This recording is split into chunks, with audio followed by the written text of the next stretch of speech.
Mais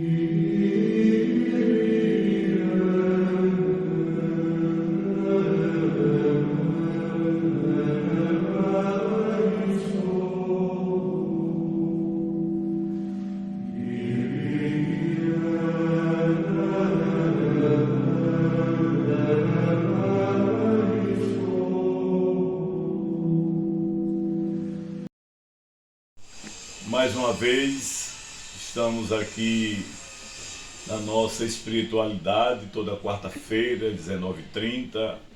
Agradeço a presença de todos. É um momento que a gente vai enriquecendo com as coisas sagradas, os mistérios de Deus. E nesse tempo da pandemia, é sempre bom a gente mergulhar na formação para que a gente fortaleça a fé e também o nosso conhecimento sobre as coisas sagradas. Hoje a nossa conversa vai ser sobre exame de consciência. Vejamos o que é que o evangelista São Lucas diz no capítulo 7, versículo 47. Seus numerosos pecados lhe estão perdoados, porque ela demonstra muito amor. Deus demonstra muito amor a cada um de nós humanos. Ele compreende as nossas dificuldades, os nossos problemas, as nossas quedas. Tudo isso em função do amor. Se não fosse o amor de Deus, todos nós não seríamos abençoados, não teríamos o lugar na casa do Pai, não ressuscitaríamos com Cristo. Vejamos o que é que diz Paulo na carta aos Romanos 7, 14 e 15. Paulo diz: eu sou canal, vendido como escravo ao pecado. Realmente não consigo entender o que faço, pois não pratico o que quero, mas faço mal o que detesto. Realmente nós fazemos muito mal, mesmo sabendo, a gente detesta, não gosta do mal, mas termina a gente caindo por nossas fragilidades. Mas tem uma coisa muito importante, que é a confiança em Deus.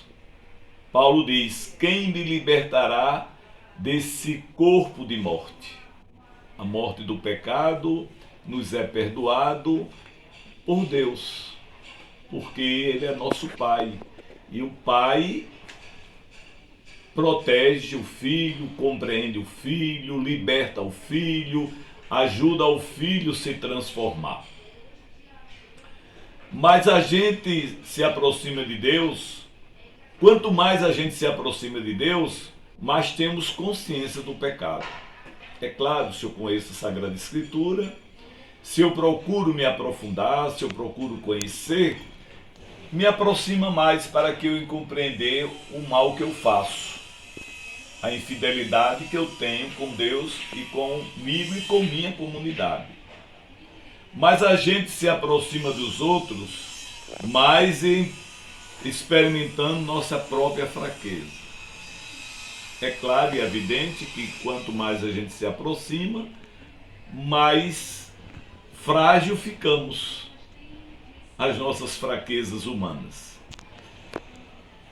Gostaria muito de conversar sobre o pecado social, que é a fome, a injustiça, a corrupção, a morte, a exploração, as guerras, as violências de toda a qualidade, os maltratos, principalmente com as crianças e com os idosos. Tudo isso se torna um pecado social. O perigo para nós é de nos acostumarmos diante dessa situação. Se a gente não mudar, o agente pastoral, todos nós que temos liderança na igreja, devemos sim buscar e gritar pelo sofrimento do outro e de transformar, ajudar aqueles que nos seguem, mudar de atitude. nesse tipo do pecado social.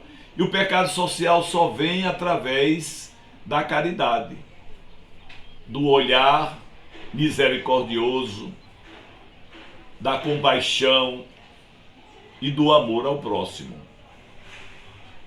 O pecado social se manifesta de diferentes maneiras: pela criação das estruturas injustas, e a gente vê tantas injustiças sociais em nosso país, no mundo inteiro também, que não é privilégio só do Brasil, as injustiças, principalmente com os menos favorecidos, com as minorias. Muitas vezes quem fica em silêncio delas também está pecando. É que nos diz o evangelista Mateus, capítulo 23, 13 e 32. Pela indiferença, Jesus condena o bem que se deixa de fazer. O grande exemplo é o bom samaritano, que estava ferido, foi maltratado, passaram várias pessoas, inclusive o sacerdote, e não teve compaixão. Passou o samaritano, que não tinha nenhuma religião, que não professava fé, mas teve compaixão e cuidou. E depois tem Lázaro e o rico opulão também, está em Lucas 16, 19. Pelo aproveitamento das estruturas injustas em nosso favor, a gente utilizar da riqueza do outro, roubando, muitas vezes desviando. Então isso se torna um ato injusto com o outro.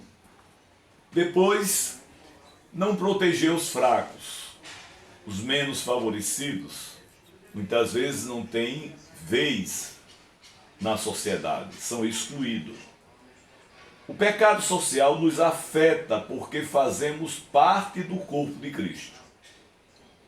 1 Coríntios 12, 12 e 30. A fome, a doença do outro é minha fome. Minha doença porque faço parte do corpo de Cristo. Depois nós temos o pecado pessoal ou interpessoal. É o pecado do coração. Colocar os próprios interesses à frente dos outros. Olhar só para mim e não olhar para o outro. É um pecado da indiferença. Depois, julgar os irmãos. Nós não temos o direito de julgar a ninguém, só quem julga é Deus. Mas muitas vezes caímos nesta tentação. Vejamos o que é que diz na carta de Paulo aos Romanos. Por que julgais teu irmão, e tu, por que desprezas, pois todos comparecerão diante do tribunal de Deus. Deixemos, portanto, de nos julgar uns aos outros. Cuidai antes de não colocar tropeço ou escândalo diante dos vossos irmãos. É um pecado gravíssimo diante dos olhos de Deus. Julgar, condenar. Depois, nutrir inveja e preocupação egoística. Aí a gente encontra uma citação belíssima da carta de São Tiago, que diz: como efeito, onde há inveja e preocupação egoística, as desordens e toda sorte de más ações. Então, a preocupação egoística daquilo que o outro tem, em busca do ter, e muitas vezes não temos a capacidade de ter o que tem o outro, mas eu busco pela inveja, muitas vezes até me acostumar com isso, invejar com o bem do outro. Depois, conservar mágoas, não perdoar. Gente, esse é um pecado que muitas vezes carregamos em nosso coração. Carregamos muitas mágoas ao longo do tempo. Tem pessoas que carregam isso anos e anos. envelhece e continua guardando as mágoas. Vejamos o que diz a carta aos Efésios 4:31. Toda amargura, exaltação, cólera e toda palavra pesada e injuriosa, assim como toda malícia, seja afastada de entre vós. Ódio leva ao ódio e acaba destruindo tanto a pessoa odiada como a própria pessoa. O feitiço cai em cima do feiticeiro, né?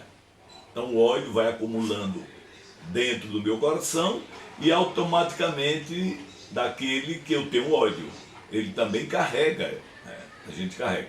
Então o perdão é o melhor remédio. Perdoar, ter esse espírito. E nesse tempo da quaresma é importantíssimo a gente corrigir essas coisas da qual carregamos. Depois vem o pecado da língua. Esse sim é muito visto no seio da sociedade, na relação da família, relação da comunidade, dos nossos grupos de igreja. A gente vê muito isso. A língua muitas vezes destrói, a língua muitas vezes mata. Vejamos o que é que diz a carta de Paulo aos Gálatas 15:15. Mas se vós mordeis e vós devorais reciprocamente, cuidando para que não aconteça que vos elimineis uns aos outros. Então, o ódio elimina os dois, porque cresce a indiferença e leva à morte. Então eu tenho que ter muito cuidado sobre aquilo que eu falo, aquilo que eu digo, aquilo que eu penso e muitas vezes até aquilo que eu acrescento, né? Através da minha língua. Vejamos o que diz a carta aos Efésios. Por isso, abandonai a mentira e falai a verdade cada um ao seu próximo, porque somos membros um dos outros. Então devemos sim abandonar a mentira, falar a verdade sempre, não nos acostumar com a mentira, porque a mentira prejudica. Depois tem o pecado da ação. Algumas ações são pecado contra a comunidade, contra a vida paroquial, mesmo quando o que fazemos é legítimo em si. Vejamos o que diz 1 Coríntios 8, 9 e 12. Tomais cuidado, porém, para que essa vossa liberdade não se torne ocasião de queda para os fracos.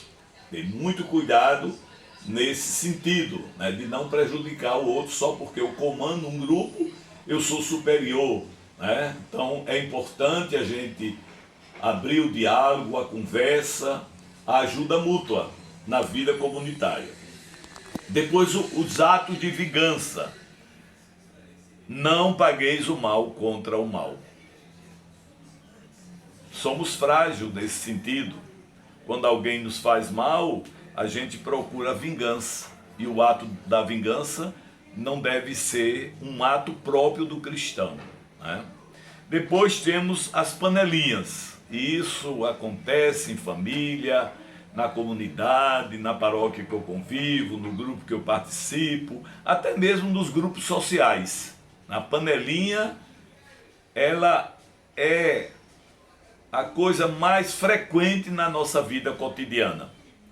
O que é que diz 1 Coríntios 11, 17? Não posso louvar-vos, vossa assembleia longe de vós levar ao melhor.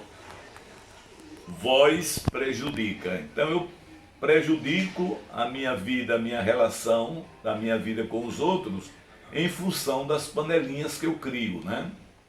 Isso não é importante. Depois tem as ausências. Não deixemos as nossas assembleias como alguns costumam fazer. Procuremos antes animarmos sempre mais, à medida que vedes o dia se aproximar. Então a vida comunitária, a vida em fraternidade é muito importante. A minha ausência numa celebração dominical, a minha ausência na reunião do Conselho Pastoral Paroquial, a minha ausência nas atividades sociais da igreja, se torna também um pecado. É o pecado da ação, daquilo que eu deixo de participar. Como também as minhas sugestões. Se eu não a pratico, eu não estou ajudando a vida comunitária. Quando eu não coloco os meus dons, as minhas experiências de vida compartilhada com o grupo, eu estou sendo ausente. Eu estou realizando o pecado da ação. Depois vem o pecado da omissão. Esse é gravíssimo. Veja o que diz o texto do Gálatas 6,12. Ajudai-vos uns aos outros a carregar vossos fardos. Deste modo cumprireis a lei de Cristo. Então, o pecado da omissão, eu me omiti de participar, de partilhar, de ser fraterno, de ajudar. Eu estou praticando esse pecado, eu estou me omitindo, né, de fazer algo pelo outro, de fazer algo por minha família, de fazer algo pela minha comunidade. Onde buscamos então as raízes do pecado? A falta de um objetivo claro na nossa vida. O que queremos? Quais os valores que orientam a nossa vida? Como é que está sendo a nossa vida cristã? Será que realmente eu estou vivendo as leis de Deus, os mandamentos? Se é que eu estou cumprindo todos os ensinamentos? Recentemente nós tivemos aquele texto do Evangelho, quando Pedro pergunta se é para perdoar 7 vezes. Qual foi a atitude de Jesus? Não 7 vezes, mas 7 vezes 77. Então a gente tem que perdoar sempre, né? E buscar sempre o caminho da verdade, da justiça. Depois, a busca desordenada e egoísta do hedonismo, uma mística da Idade Média. Não devemos desejar a morte das nossas paixões, mas uma transformação. Eu devo buscar sempre transformar a mim, primeiramente, para ajudar o meu irmão a se transformar. E esse tempo é muito propício. Lembremos do texto da carta de Paulo, da quarta-feira de cinzas, quando ele dizia, esse tempo é o tempo propício. Então esse tempo da quaresma é um tempo propício para a gente mudar o rumo da nossa vida, nos transformar, nos converter. Depois, a procura do poder a qualquer custo. Olha o que diz São Bernardo. A humildade é uma virtude maior do que a virgindade. E esta, quando não ordenada à humildade, corre o risco de tornar-se orgulho e dureza de coração. Então é importante que a gente busque fazer aquilo que devemos fazer como dever, né? Se eu exerço algum poder diante de uma comunidade, na minha família, de um grupo, né, na minha relação social, eu devo sim ajudar através do meu poder e não esmagar, não escravizar, não explorar, né, pelo poder que eu tenho, jamais. Veja o que é que diz o monge de Monte Athos. Somente os humildes sabem perdoar, porque sabe que é tão pouca coisa. Tão pouco você perdoar o outro, né? Mesmo que você hoje tem tantos meios de comunicação que você pode utilizar para pedir desculpa, pedir perdão, a reconciliação. É tão fácil hoje mandar uma mensagem, um texto bíblico, né? O mundo das novas tecnologias nos ajuda também nesse momento. Ou então, pessoalmente, que é o ideal é ir pessoalmente e reconhecer aquilo que fez de mal para o outro. Depois, a procura do ter, acumular riquezas, relativizar o ter. Menos uma pessoa é satisfeita afetivamente, mas ela procura compensar o ter. Muitas vezes não nos conformamos com o que temos, queremos muito mais, acumular riquezas na terra. E isso não é o ideal do cristão. Depois de buscar tudo isso, a misericórdia de Deus. Nosso Deus é um Deus diferente da nossa miséria, do nosso pecado. Procuremos sempre buscar em Deus, e Ele nos dá luz, Ele nos dá força, porque Ele nos compreende, Ele sabe das nossas fragilidades. As primeiras comunidades identificaram Jesus como servo sofredor. De Isaías, aquele que carregará os sofrimentos, os pecados dos homens. Isaías 52, 13, 53, 12. Então o servo sofredor é aquele que sofreu por nós. Por que nós não podemos também sofrer pelos outros? Muitas vezes as pessoas são fechadas, têm dificuldade de perdoar e sofrem muito mais, quando deveria se libertar, porque o sofrimento vem bem menor por conta da misericórdia. Depois, Cristo humilhado continua presente no meio de nós. Cristo continua presente em todas as vítimas do pecado da nossa sociedade. Mateus 25, 31, 46. Cristo está presente no meio de nós.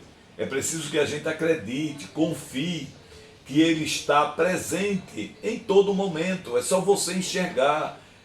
Se você tiver fé, você vê Cristo.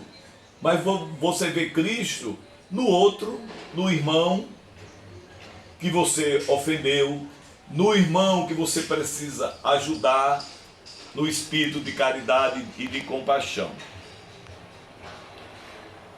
Nós somos capazes de fazer tudo novo. Lembremos de Jeremias 18, 1, 6, que fala do vaso novo, né? Vaso que é de barro, quebrou-se. E assim também eu me quebro quando eu estou no pecado, eu estou completamente estragado, desassociado, eu já não sou mais um vaso novo, um vaso belo, um vaso puro. Depois eu tenho o espírito do novo, de querer coisas novas, de melhorar a minha relação de vida comigo mesmo. Então o Espírito me ajuda. Deus nos deu o Espírito exatamente para isso, para nos alimentar, para nos encorajar a nossa vida. Depois, reanimar nossos ossos secos, reanimar a nossa vida. Sermos um novo homem, uma nova mulher, é o apelo que se tem nesse tempo da Quaresma para chegarmos a vivenciar não só o sofrimento da paixão e morte, mas se alegrar da ressurreição, que é a transformação. É um mundo novo, é nisso que nos reanima e cremos verdadeiramente que pela ressurreição de Cristo nós temos a possibilidade para nos reanimar e termos uma nova vida. Depois, a intimidade com Deus e revelação do pecado. Muita gente entra na intimidade com Deus, mas vai se revelando o nosso pecado, consequentemente a misericórdia de Deus. Só o amor é capaz de apagar as consequências dos nossos pecados.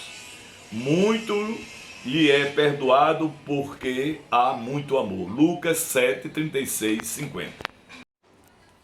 O pecado precisa ser confessado.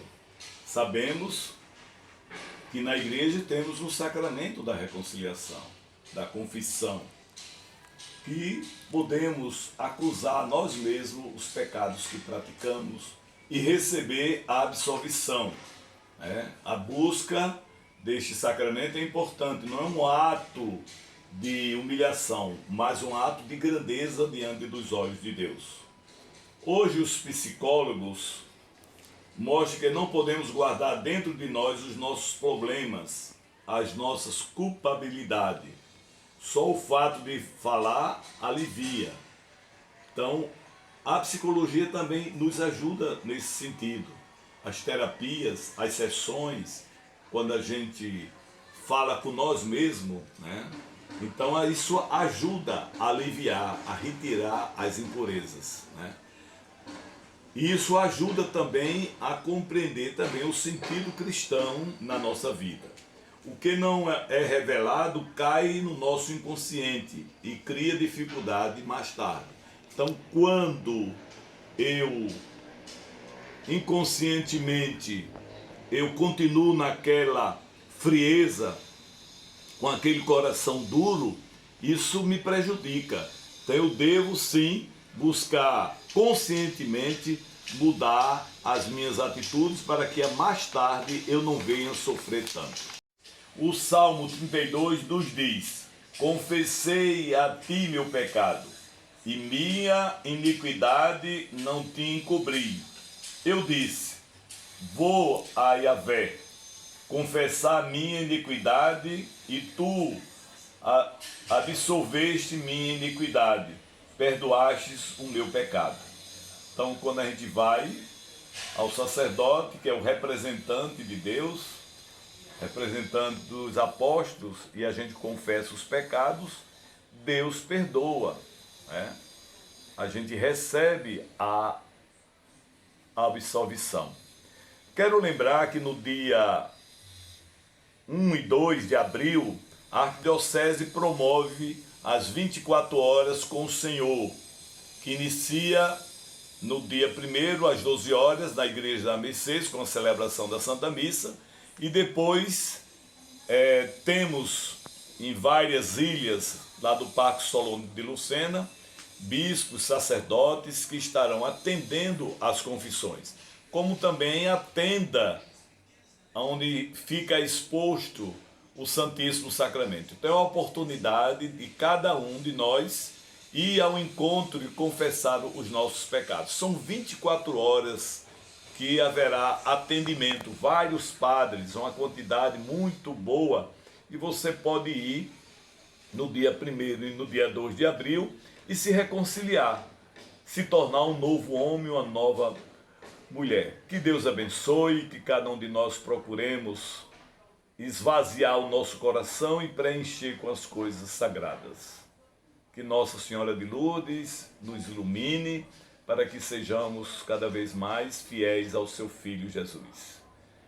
O Senhor esteja convosco, que a bênção de Deus Todo-Poderoso, o Pai, o Filho e o Espírito Santo, desça sobre vós e permaneça para sempre. Lembrando que na próxima quarta-feira estaremos juntos às 19h30 pelo nosso YouTube Viver com Deus e Maria. Fiquem com Deus.